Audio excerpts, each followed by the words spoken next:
Hello बच्चों, आपका बहुत बहुत स्वागत है आरसी स्टडी पॉइंट में भाई रोहित सर। बच्चों, आज नया टॉपिक इस पर आपको समझाते हैं, एवोगैड्रो लॉ एंड आइसोटोप्स। दो टॉपिक आपको एक साथ ही मैं समझा दूंगा। एवोगैड्रो लॉ क्या कहता है? एवोगैड्रो लॉ के अकॉर्डिंग ये है, at constant temperature and pressure. कहने का मतलब क्या हुआ कि अगर टेम्परेचर कांस्टेंट है, टेम्परेचर में कोई चेंज नहीं हो रहा है, और प्रेशर कांस्टेंट, और प्रेशर भी कांस्टेंट है, तो वॉल्यूम ऑफ एनी गैस, किसी भी गैस का वॉल्यूम वो डायरेक्टली प्रोपोर्शनल होता है मोल ऑफ इट। क्या मतलब? एवोगैड्रो ने ये बताया कि किसी भी गैस का वॉल्यूम डायरेक्टली प्रोपोर्शनल होगा नंबर ऑफ मोल्स के, लेकिन कब होगा? जब टेम्परेचर और प्रेशर दोनों कांस्टेंट हों। क्लियर? मतलब जब टेम्परेचर और प्रेशर में कोई चेंज नहीं आएगा, तब गैस का वॉल्यूम डायरेक्टली प्रोपोर्शनल होता है नंबर ऑफ मोल्स के। मतलब ये हुआ कि V मतलब वॉल्यूम डायरेक्टली प्रोपोर्शनल n क्या है? Number of mole. मतलब V1 upon V2 equal to N1 upon N2। इस फार्मूले को याद कर लीजिए, इस पर डायरेक्ट आपको क्वेश्चन मिल जाएंगे कि 2 के मोल दे देंगे, एक का वॉल्यूम दे देंगे, एक का वॉल्यूम पूछ लेंगे, डायरेक्ट आपसे डायरेक्ट क्वेश्चन सॉल्व हो जाएगा। क्लियर? आइए नेक्स्ट टॉपिक बताता हूँ, आइसोटोप्स क्या होते हैं। ये आपको बहुत कायदे से पता भी होगा, इसमें कोई नई चीज़ ऐसी नहीं है। आइसोटोप क्या होते हैं? Item have same atomic number. वो एटम जिनके एटॉमिक नंबर सेम हो और एटॉमिक मास जो है वो अलग हो, डिफरेंट हो। देखिए, एटॉमिक नंबर आप जानते हैं ना, नीचे लिखा जाता है, एटॉमिक वेट ऊपर लिखा जाता है। एटॉमिक मास बोल लीजिए चाहे एटॉमिक वेट बोल लीजिए, एक ही चीज़ है।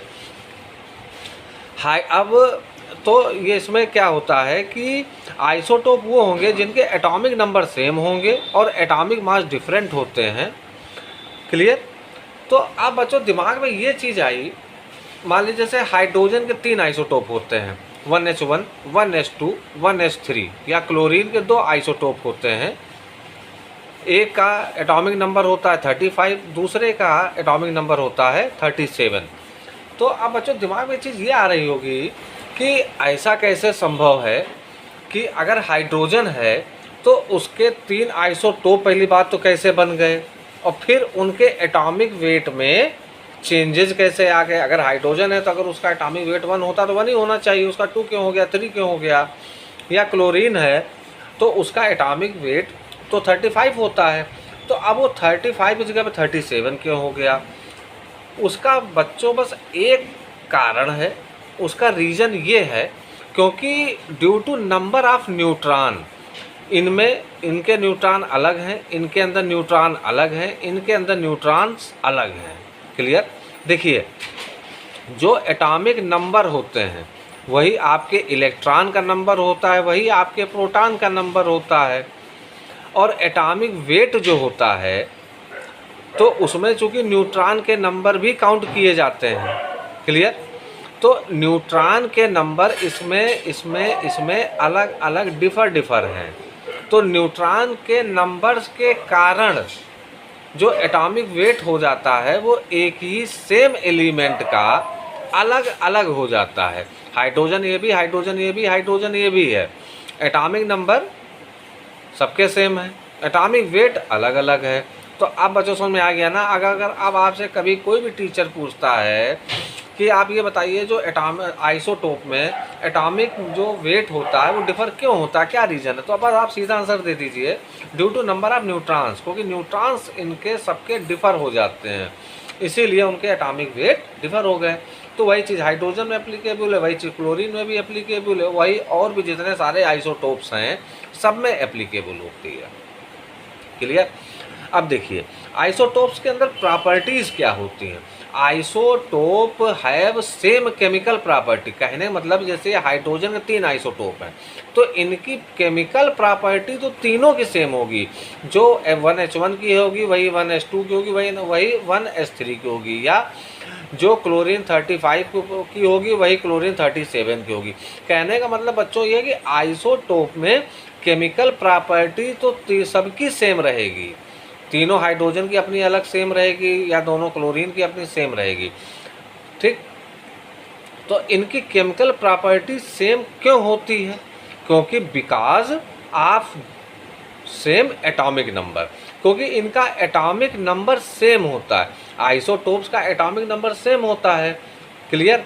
और केमिकल प्रॉपर्टी जो है वो एटॉमिक नंबर पे डिपेंड करती है, ना कि एटॉमिक वेट पर। और एटॉमिक नंबर तीनों के सेम है, 3 हाइड्रोजन है, तीनों के एटॉमिक नंबर सेम है, इसलिए इनकी केमिकल प्रॉपर्टी सेम है। क्यों बच्चों? क्योंकि केमिकल प्रॉपर्टी एटॉमिक नंबर पे डिपेंड करती है, ना कि एटॉमिक वेट पर।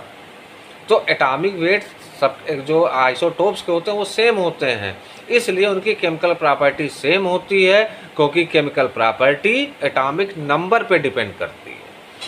Isotopes have different physical property, isotope की जो फिजिकल प्रॉपर्टी होती है वो इनकी डिफरेंट होती है, क्योंकि फिजिकल प्रॉपर्टी एटॉमिक वेट पर डिपेंड करती है, फिजिकल प्रॉपर्टी एटॉमिक वेट पे डिपेंड करती है, और आइसोटोप्स के एटॉमिक वेट डिफर होते हैं, इसलिए आइसोटोप्स की केमिकल प्रॉपर्टी सेम होगी और फिजिकल प्रॉपर्टी डिफरेंट होगी, क्योंकि फिजिकल प्रॉपर्टी एटॉमिक वेट पे डिपेंड करती है और एटॉमिक वेट डिफर हैं।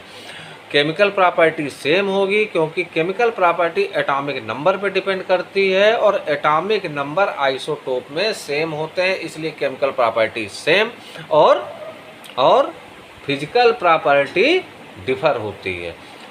आई होप बच्चों आपको एवोगैड्रो लॉ भी समझ में आ गया होगा और आइसोटोप भी समझ में आ गया होगा।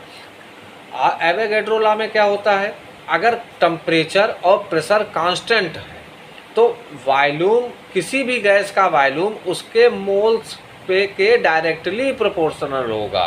कहने का मतलब नंबर ऑफ मोल बढ़ेंगे वॉल्यूम बढ़ेगा, मोल्स घटेंगे वॉल्यूम घटेगा, या वॉल्यूम बढ़ेगा तो मोल्स बढ़ेंगे, वॉल्यूम्स कम होगा तो मोल्स भी कम हो जाएंगे। V1/V2 = N2N1/N2। ठीक है बच्चों, तो आई होप आपको एवोगैड्रो लॉ और आपको आइसोटोप अच्छे से क्लियर हो गया होगा। बाकी बच्चों इसको बहुत बढ़िया से बार रिवाइज करिए, ठीक है। मेरे लेक्चर को 5-6 बार इसको देखा करिए, तो बेसिक कॉन्सेप्ट आपके क्लियर रहेंगे आपके, और तब फिर आगे आपको किसी भी तरीके की कोई प्रॉब्लम नहीं होगी।